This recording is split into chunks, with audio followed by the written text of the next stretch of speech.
I pay a lot of attention to what's going on in environmental sustainability. In most of the places that we live, if you even reflect back 10 or 15 years, the climate literally is changing. There is no planet B. And I believe that my kids, when they're adults and when they're actually at a point in their career where they can make a difference, it will be too late to have made a difference. For Ryan Popple, business is personal. Regardless of where you work, I think you've got to be asking tough questions about what are we going to do to actually solve this problem. The co-founder and executive director of EV startup Proterra is determined to usher in the age of clean energy. The technologies are now largely in place to solve the climate crisis. And for his part, he's focused his crosshairs on a sometimes overlooked contributor of carbon emissions: buses.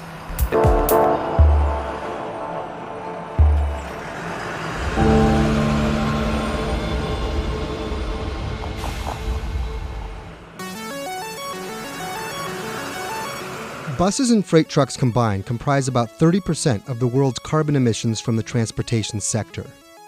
Replacing internal combustion buses with e-buses is well in the works, and electric buses are poised to take over half the world's bus fleet by 2025. But there's one problem. Almost all of them are in China. As of 2019, China had already amassed a fleet of over 420,000 electric buses. Europe was at just over 2,000. The United States, about 600. Today, electric buses make up less than 0.1% of America's public transportation fleet. So now we got to ask ourselves, well, if China was able to get it done and eliminate 200,000 barrels of oil per day by switching their bus fleets to electric, then we ought to be able to get it done as well. The problem, though, is that we will not see the political will or consensus in the United States or Europe to quickly move away from fossil fuels to clean technology.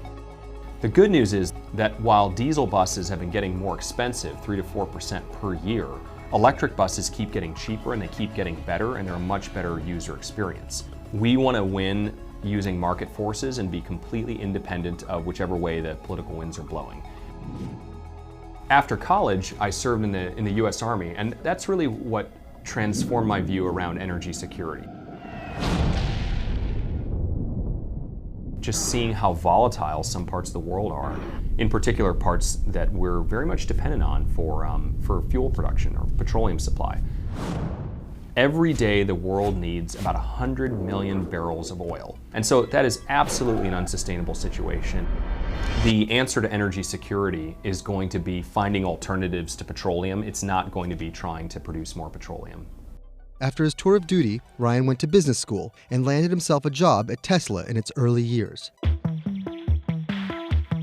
My reason for being at Tesla was not because I was a sports car enthusiast. It was because of the clean tech aspect of what Tesla did. You cannot solve the congestion problem simply by making cars cleaner. A big piece of the sustainability story around Proterra is the benefit of mass transit. This was a way to get clean EV technology into the absolute mass market right now and not wait for electric cars to be cheap enough for everyone in the economy to afford them. Today, Ryan heads the charge for zero-emission battery electric buses in North America.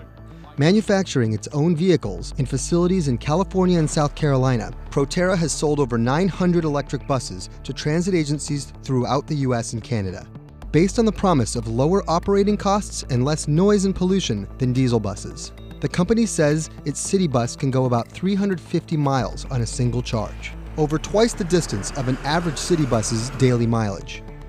Throughout the EV world, the best products are going to be those products that were purpose-built and designed from scratch to be an electric vehicle. We make our own chargers, we make our own battery modules, we make our own packs. We vertically integrate into any technology where we find that the existing supply chain isn't good enough for where we're trying to go from a performance basis. To make the cost benefit more attractive to local deficit hawks, Proterra has innovated a battery leasing program, allowing cities to go electric at the same price point as a standard diesel. When you buy a diesel bus, you don't pay up front for 12 years of diesel fuel. That would be hundreds of thousands of dollars of capital expenditure. So what we do is we break the battery out of the cost of the vehicle and then they pay for the battery over time like it was the fuel. And that's enabled a lot of cities that might not necessarily have the capital to make the switch to be able to do so now. Proterra is already moving beyond city buses to electrify other types of large vehicles. They've recently begun delivering electric school buses with their partner Thomas Built Buses. The company has secured over $500 million in private investment to date, much of it from automakers, which seems to vindicate Ryan's pro-business approach to sustainability. Technologically, we are at the moment where we can start really scaling clean energy. Solar, wind, energy storage, energy efficiency, electric vehicles, charging stations, these are the high growth industries of the 21st century. If investors can make better returns investing in clean energy technology, then it really doesn't matter whether or not you convince anyone that it's the right thing to do or the wrong thing to do.